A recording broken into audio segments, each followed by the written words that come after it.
ശ്രദ്ധിക്കാത്തൊരു വാക്യം വായിക്കാം. അതായത് വളരെ കൊല്ലം പരിചയമുള്ള വാക്യമാണ്. സങ്കീർത്തനങ്ങളിൽ നിന്നാണ്. സങ്കീർത്തനം 149 6 വാക്യം ഞാൻ വായിക്കുന്നത്. ദൈവത്തിന്റെ സ്തുതി അവരുടെ വായിലും ഇരുവായത്തിലുള്ള വാൾ അവരുടെ കൈകളിലും ഉണ്ടായിരിക്കട്ടെ. വളരെ സിമ്പിളായ അറ്റ് ദ സെയിം ടൈം വളരെ പവർഫുൾ ആയ ഒരു വാക്യമാണിത്. ദൈവത്തിന്റെ സ്തുതി അവരുടെ വായിലും ഇരുവായത്തിലുള്ള വാൾ അവരുടെ കൈകളിലും ഉണ്ടായിരിക്കട്ടെ.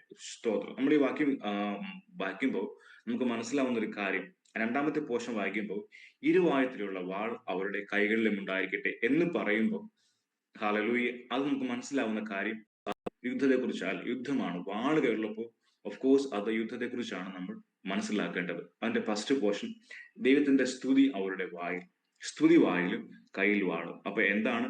യുദ്ധമാണ് നടക്കുന്നത് അല്ലെ? സ്പിരിച്വൽ വാർഫെയർ എന്ന് വേണമെങ്കിൽ പറയാം നമ്മുടെ ആത്മീയ ഭാഷയിൽ. അപ്പോൾ കയ്യിൽ വാൾ, വായിൽ സ്തുതി. കയ്യിൽ വാൾ വെച്ച് വെട്ടുന്നു, നാവ് കൊണ്ട് മറ്റൊരു തരത്തിലുള്ള വെട്ട്. ഹല്ലേലൂയ, സ്തോത്രം. സ്തുതിയെ കുറിച്ചാണ് ഇവിടെ പറയാൻ ആഗ്രഹിക്കുന്നത്. സ്തുതി മീൻസ് വേർഷിപ്പിനെ കുറിച്ച് പറയാൻ ആഗ്രഹിക്കുന്നത്. വേർഷിപ്പിലെ ഏറ്റവും പ്രധാനപ്പെട്ട ഒരു കമ്പോണന്റ് ആണ് ഈ സ്തുതി എന്ന് പറയുന്നത്. ഹല്ലേലൂയ, സ്തോത്രം. നമ്മളെല്ലാം ദൈവത്തെ സ്തുതിക്കുന്നവർ. പക്ഷേ പലപ്പോഴും നമ്മൾ മനസ്സിലാക്കേണ്ട ഒരു കാര്യമുണ്ട്. ഈ സ്തുതി എന്ന് പറയുന്നത് പലപ്പോഴും നമ്മളൊരു ആയുധമായിട്ടാണോ ഉപയോഗിക്കുന്നത്, അതോ ജസ്റ്റ് ചുമ്മാ ഇങ്ങനെ നമ്മളിങ്ങനെ നമ്മളിങ്ങനെ സംസാരിക്കുന്ന പോലെ പറഞ്ഞു വിടുന്ന ഒരു കാര്യമാണ്? കർത്താവേ സ്തോത്രം എന്ന് പറയുമ്പോൾ ശരിക്കും നമ്മൾ എന്താ അർത്ഥമാക്കും?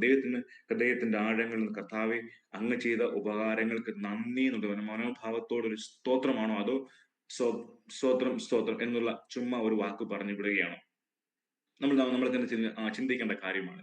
ശരിക്കും ദൈവം നമ്മളെ കുറിച്ച് ആഗ്രഹിക്കുന്ന സ്തുതി എന്ന് പറയുമ്പോൾ ആരാധനയുടെ ഏറ്റവും പ്രധാനപ്പെട്ട ഘടകങ്ങളൊന്ന് ആരാണെന്ന് പറഞ്ഞാൽ നമ്മുടെ പുതിയ ആരാധന എന്ന് പറഞ്ഞാൽ നമ്മുടെ ശരീരത്തെ മൊത്തമായി സമർപ്പിക്കുന്ന, നമുക്കെല്ലാം അറിയാം. പക്ഷെ ഈ ആരാധനയുടെ മറ്റൊരു ഭാഗമാണ് ഈ സ്തുതിയും സ്തോത്രവും കർത്താവിന് കൊടുക്കുക എന്നുള്ളത്. ഹല്ലേലൂയ.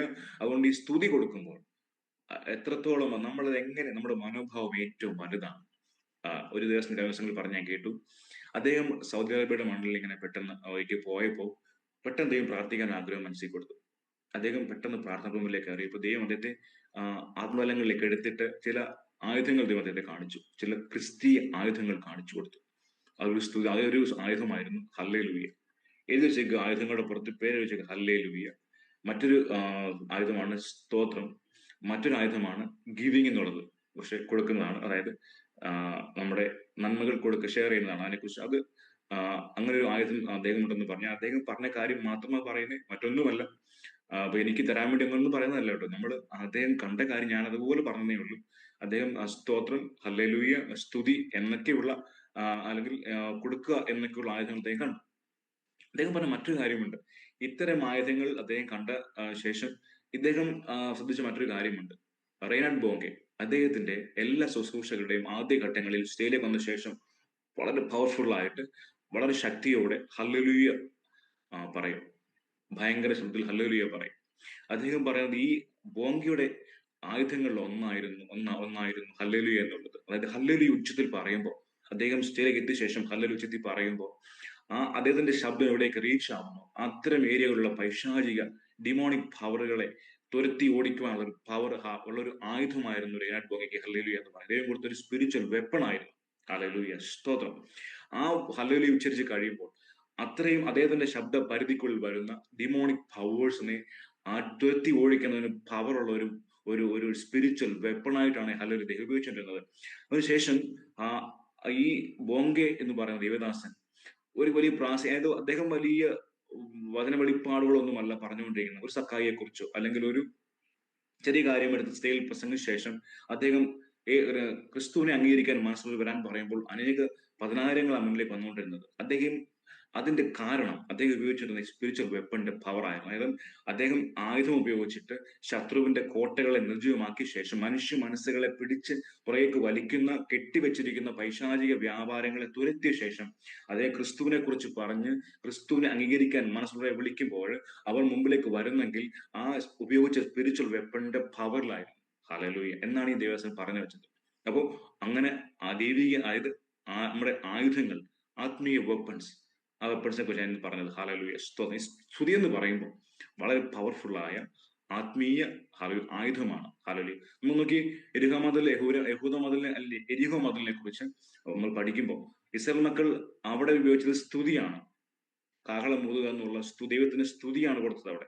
ആ സ്തുതി 7 ദിവസം 6 ദിവസം കംപ്ലീറ്റ് ചുറ്റിയ ശേഷം 7-ാം ദിവസം ആ സ്തുതി അല്ലെങ്കിൽ ആ കാഹളം ഊതിക്കൊണ്ടിരുന്ന ശേഷം കുടമുടച്ചപ്പോഴാണ് മതിൽ തകർന്നു വീണത്. അവിടെയും ദൈവത്തിന് കൊടുത്ത ഒരു സ്തുതിയായിരുന്നു.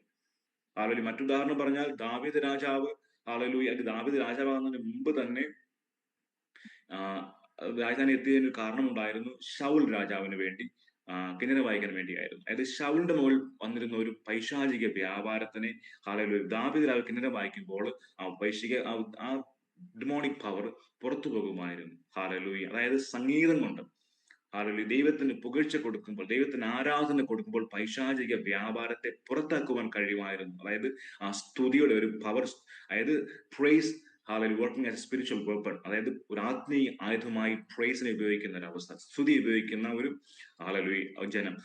അറ്റ് ദ സെയിം ടൈം മനസ്സിലാക്കേണ്ട വേറൊരു കാര്യമുണ്ട്. ഈ ശൗൽ രാജാവിന്റെ ശരീരത്തിൽ നിന്ന് ഈ സ്പിരിച്വൽ അല്ലെങ്കിൽ ഒരു സ്തുതി അല്ലെങ്കിൽ ഒരു ആരാധനയിലൂടെ അല്ലെങ്കിൽ ഒരു ഇൻസ്ട്രുമെന്റ് വായിക്കുന്നതിലൂടെ ഒരു ഡിമോണിക് പവർ പുറത്തു പോയെങ്കിൽ അവന്റെ ഓപ്പോസിറ്റ് സൈഡ് കൂടിയുണ്ട്. നമ്മളിലൂടെ പുറപ്പെടുന്ന ഒരു ഒരു ആരാധനയ്ക്ക് അല്ലെങ്കിൽ ഒരു നെഗറ്റീവ് ആരാധനയ്ക്ക് ഡിമോണിക് പവേഴ്സ് നമ്മളിലേക്ക് അറ്റാക്ക് ചെയ്യുവാനുള്ള ശേഷി കൂടിയുണ്ട്. അത് മനസ്സിലാക്കേണ്ടത് ഏറ്റവും ആവശ്യമാണ്. അതൊന്നുകൂടി ഞാൻ ഇടയ്ക്ക് പറഞ്ഞതേ ഉള്ളൂ. അതായത് നമ്മളൊരു നമ്മുടെ ഒരു സ്തുതി, നമ്മുടെ ഒരു ആരാധന ഡിമോണിക് പവേഴ്സിനെ കാസ്റ്റ് ഔട്ട് ചെയ്യുന്നെങ്കിൽ, ഹാലലൂയ, അതൊരു മറുവശം കൂടിയുണ്ട്. ഒരു ഡിമോണിക് പവറിനെ നമ്മുടെ ഒരു ആരാധന കൊണ്ട് നമുക്ക് നമ്മളിലേക്ക് അടുപ്പിക്കുവാനും കഴിയും. അതാണ് നമ്മൾ കണ്ടുവരുന്ന ഈ റാപ്പ് മ്യൂസിക്, പോപ്പ് മ്യൂസിക്, അങ്ങനെ ഒരുപാട് മ്യൂസിക്സ് ഉണ്ട്. അവർ നിങ്ങൾ ശ്രദ്ധിച്ചിട്ടുണ്ടോ? ഇത്തരമെല്ലാ മ്യൂസിക്കുകളിലും ഇത്തരമെല്ലാ പ്രോഗ്രാംസുകളിലും അവിടെ അവതരിപ്പിക്കുന്നവർ ശരീരങ്ങളിൽ പലതരങ്ങളുള്ള ടാറ്റൂസ് ഉണ്ടാവും. അവരുടെ ബോഡിയിൽ വസ്ത്രങ്ങൾ വളരെ കുറച്ചേ ഉണ്ടാവുകയുള്ളൂ. അവരുടെ ബോഡിയിൽ ഒരു സാധാരണ മനുഷ്യന്റെ ശരീരത്തിൽ കാണാത്ത പോലുള്ള എക്സ്ട്രാ ഫിറ്റിങ്സ് ഉണ്ടാവും. പൈശാചിക രൂപങ്ങളെ അനുസ്മരിപ്പിക്കാനുള്ള എക്സ്ട്രാ ഫിറ്റിങ്സ് ഉണ്ടാവും. ഇതെല്ലാം പൈശാചിന് കൊടുക്കുന്ന ഒരു ആരാധനയാണ്. പിശാചിനുള്ള ഓരോ ബലികളാണത്. പിശാചിന് കൊടുക്കുന്ന പിശാചിന്റെ അൾട്ടാറാണത്. ഹാലലൂയ. അതായത് പിശാചിനെ സന്തോഷിപ്പിക്കാൻ വേണ്ടി മനുഷ്യൻ ചെയ്തു കൂട്ടുന്ന ആരാധനയാണ് ഇത്തരം കോപ്രായങ്ങൾ എന്ന് പറയുന്നത്. ഞാൻ കോപ്രായങ്ങൾ എന്ന് വിളിക്കാൻ ആഗ്രഹിക്കുക. എനിക്ക് അത്തരം കാര്യങ്ങൾ വളരെ വിയോജിപ്പുള്ള വളരെ വ്യക്തിപരമായിട്ട് അത് സന്തോഷിക്കുന്നവരുണ്ടാകാം, അതിനെ ആരാധിക്കുന്നവരുണ്ടാകാം. പക്ഷെ പേഴ്സണലി എനിക്ക് അതിനോടൊന്നും അത്ര യോജിപ്പുള്ള ആളാണ്. പക്ഷെ സംഗീതത്തെ ഇഷ്ടപ്പെടുന്ന ഒരാളാണ് ഞാൻ. ഇത്തരം പൈശാചിക ആരാധനകൾ എന്ന് പറയുമ്പോൾ ഡിമോണിക് പവേഴ്സ് നമ്മളിലേക്ക് ഡിമോണിക് പവേഴ്സ് ഇത്തരം ആരാധനകളെ ഇഷ്ടപ്പെടുകയോ അതിലേക്ക് നമ്മൾ ഇൻവോൾവ് ആകുകയോ ചെയ്യുമ്പോൾ ഇത്തരം പവേഴ്സ് നമ്മളിലേക്ക് വരാനുള്ള സാധ്യത വളരെ കൂടുതലാണ്. അതുകൊണ്ട് ഈ വർഷിപ്പ് എന്ന് പറയുന്നത് സെയിം ടൈം ദൈവത്തിന് മഹത്വം കൊടുക്കാൻ പറ്റുന്ന കാര്യമാണ്. അത് ദൈവികമായി മാറുമ്പോൾ, ഡിവൈൻ പവറിലേക്ക് മാറുമ്പോൾ ദൈവത്തിന് നമ്മൾ മഹത്വം കൊടുക്കുകയും ദൈവത്തിന്റെ ആ പവർ നമ്മളിലേക്ക് വരികയും ദൈവമായി കണക്ട് ആവുകയും ചെയ്യുന്ന ഏറ്റവും മനോഹരമായ ഒരു വെപ്പണാണ് ഈ ആരാധന അല്ലെങ്കിൽ സ്തുതി എന്ന് പറയുന്നത്. Hallelujah. At the same time മനസ്സിലാക്കേണ്ട കാര്യം, ഈ തെറ്റായ ആരാധനകൾ, ഞാൻ കഴിഞ്ഞ ദിവസം പറഞ്ഞു, ദൈവം നമ്മളോട് പറഞ്ഞൊരു കാര്യം ചെയ്യരുതെന്ന് പറഞ്ഞൊരു കാര്യം നമ്മോട് ദൈവം പറഞ്ഞതോ നമ്മളല്ലെങ്കിൽ ദൈവത്തോട് പറഞ്ഞതോ ആയ നമ്മൾ ചില പറയാം, കർത്താവ് ഞാനിത് ചെയ്യത്തില്ല എന്ന് നമ്മൾ പറഞ്ഞ ശേഷം വീണ്ടും അത് ചെയ്യുകയാണെങ്കിൽ, ഒന്നുകൂടെ ഞാൻ പറയാം, ദൈവം നമ്മോട് പറഞ്ഞതല്ല, ദൈവം പറഞ്ഞ കാര്യങ്ങളുമുണ്ട്. നമ്മൾ ദൈവത്തോട് പറഞ്ഞ കാര്യങ്ങൾ, കർത്താവ് ഞാനിത് ചെയ്യത്തില്ല എന്ന് പറഞ്ഞ ശേഷം നമ്മൾ ആവർത്തിക്കുകയാണെങ്കിൽ അതൊരു ആരാധനയെ മാറുന്നുണ്ട്. അത് പോകുന്നത് ദൈവത്തിങ്കലേക്കല്ല, അത് പിശാചിലേക്കാണ് പോകുന്നത്. നമ്മൾ ഡീമണിന് കൊടുക്കുന്ന ഒരു വേർഷിപ്പാണെന്ന് മനസ്സിലാക്കുക. ഹാലലൂയ, സ്തോത്രം. അങ്ങനെ ചെയ്യുമ്പോൾ നമ്മൾ ഡിമോണിക് പവേഴ്സ് നമ്മളിലേക്ക് ഒരു ഡോർ ഇങ്ങനെ ഓപ്പൺ ചെയ്ത് കൊടുക്കുകയും ചെയ്യുന്നത്. അത് ഒറ്റയടിക്ക് ഒരു നമ്മളിലേക്ക് അത് വരണമെന്നില്ല. പക്ഷെ ഗ്രാജുവലി നമ്മളത് പറഞ്ഞ ശേഷം നമ്മളത് വീണ്ടും വീണ്ടും അത് ആവർത്തിക്കുകയാണെങ്കിൽ ഡിമോണിക് പവേഴ്സ് നമ്മളിലേക്ക് വരാനുള്ള സാധ്യത വളരെ കൂടുതലാണ്. അതുകൊണ്ട് ഈ ദിവസങ്ങൾ വേർഷിപ്പ് എന്ന് പറഞ്ഞാൽ, സ്തുതിയും സ്തോത്രം എന്ന് പറയുമ്പോൾ വളരെ പവർഫുള്ളും വളരെ ഇമ്പോർട്ടന്റുമാണ്. നമ്മൾ അങ്ങനെ ജസ്റ്റ് സ്തുതിക്കുമ്പോൾ ചുമ്മാ സ്തുതിച്ചു വിടാതെ അത് ദൈവത്തിന്റെ ആരാധനയായിട്ട് നമ്മൾ ഹൃദയങ്ങളിൽ കണ്ട ശേഷം ദൈവമേ ഒരു കൈയടിക്കുമ്പോൾ, ഞാൻ ഒരു കഴിഞ്ഞ കുറച്ച് അത് ചിലപ്പോഴൊക്കെ എല്ലാ ആരാധന ചെയ്യാറില്ല, ചിലപ്പോഴൊക്കെ നമുക്ക് ഇങ്ങനെ കൈയടിക്കുമ്പോൾ ഞാൻ കർത്താവേ ഇത് അങ്ങനെയുള്ള വേർഷിപ്പാണ് കൈയടിക്കുന്നത്. നിങ്ങൾ അങ്ങനെ ചെയ്ത് നോക്കിയേ. നിങ്ങൾ ദൈവസ്ഥലിൽ എന്ത് ചെയ്യുമ്പോഴും അതായത് നിങ്ങൾ ദൈവസ്ഥലിൽ എന്ത് ചെയ്യുമ്പോഴും ദൈവം ഞാനായിട്ടുള്ള വർഷിപ്പാണെന്ന് പറഞ്ഞ് ചെയ്ത് നോക്കിയാൽ മതി. റിസൾട്ട് വളരെ മനോഹരമായിരിക്കും കേട്ടോ, പോസിറ്റീവ് ആയിരിക്കും. അതുകൊണ്ട് എന്തു ചെയ്താലും അത് കർത്താവ് ഞാൻ അവിടത്തേക്ക് തരുന്ന ആരാധനയാണെന്ന് പറഞ്ഞോടൊന്ന് ചെയ്ത് നോക്കി. അത് സ്തുതി പറയുമ്പോഴും, നമ്മൾ കൈയടിക്കുമ്പോഴും, നമ്മളൊന്ന് ജസ്റ്റ് ഒന്ന് മൂവ് ചെയ്യുമ്പോഴും, അല്ലെങ്കിൽ നിങ്ങൾ എന്ത് ചെയ്യുമ്പോഴും ആ കർത്താവിനുള്ള ആരാധനയാണ് ദൈവമേ. ദൈവം നോക്ക് നമ്മളൊരിക്കലും ആ ഒരു ടിപ്പിക്കൽ കൈൻഡ് ഓഫ് വർഷിപ്പ് അല്ല ദൈവം ആഗ്രഹിക്കുന്നത്. ഒരിക്കലുമല്ല. നമ്മുടെ പാരമ്പര്യ സഭകളെ കുറ്റം പറയാറില്ല. ഞാൻ നമ്മുടെ പാരമ്പര്യ സഭകളിൽ ശീലിച്ചൊരു കാര്യമുണ്ട്. ഞാൻ അങ്ങനെ വന്ന ഒരാളായതുകൊണ്ട് ഞാനത് പറയാം. അതുകൊണ്ട് എനിക്കത് പറയാൻ പറ്റും. നമ്മൾ എന്താ പറയുന്നേ, ഒരു പ്രത്യേക ശൈലിയിലേക്ക് എങ്ങനെ ആരാധിക്കാൻ പറ്റത്തുള്ളൂ അവിടെ. പക്ഷെ അങ്ങനെയല്ല. നമ്മൾ ദൈവത്തെ, നമ്മുടെ ദൈവത്തെ നമുക്ക് എങ്ങനെ വേണമെങ്കിലും ആരാധിക്കാം. എന്ന് വെച്ചാൽ അതിന് സഭ്യമായിരിക്കണം, അത്രേ ഉള്ളൂ. ആ വർഷിപ്പ് കൊടുക്കുമ്പോൾ ആ നമ്മൾ ദൈവത്തിനെ വർഷിപ്പ് ചെയ്യുകയാണെന്നുള്ളൊരു ബോധ്യത്തോടുകൂടി നമ്മൾ അത് കൊടുത്തു നോക്കി. അതാണ് ദൈവം പ്രസാദിക്കുന്ന ആരാധന. വർഷിപ്പ്, സ്തുതിയും സ്തോത്രവും എന്ന് പറഞ്ഞാൽ, അല്ലെങ്കിൽ ആ ഒരു kind of praise and worship എന്ന് പറയുന്നത് അതാണ്. നമ്മളൊരു വർഷിപ്പ് ലീഡറുടെ സാന്നിധ്യത്തിൽ നിന്ന് അദ്ദേഹം പറയുന്നത് കേട്ട് അദ്ദേഹത്തിനെ അനുകരിച്ച് പാടുന്നതും പ്രാർത്ഥിക്കുന്നതും വേണ്ടെന്നല്ല. പക്ഷെ അത് ശരിക്കുള്ള ആരാധനയാണോ എന്ന് ചോദിച്ചാൽ, എന്നെ സംബന്ധിച്ച് ഞാൻ അങ്ങനെ ആഗ്രഹിക്കുന്ന ഒരാളല്ല. എന്റെ ഒരു ആഗ്രഹം അതല്ല. ഞാൻ ദൈവത്തിന് കൊടുക്കുന്ന ആരാധന ദൈവത്തിന് പ്രസാദമുള്ള ആരാധനയായിരിക്കണം.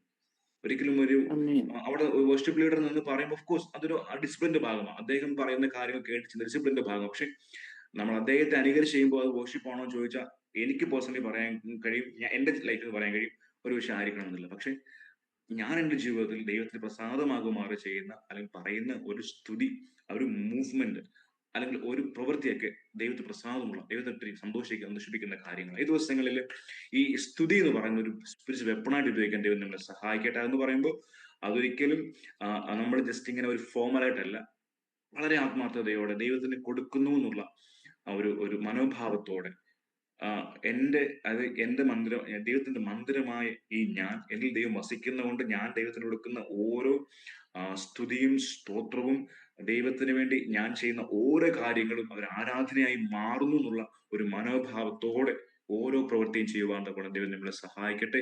അതാണ് ദൈവം ഏറ്റവും പ്രസാദിക്കുന്ന ആരാധന.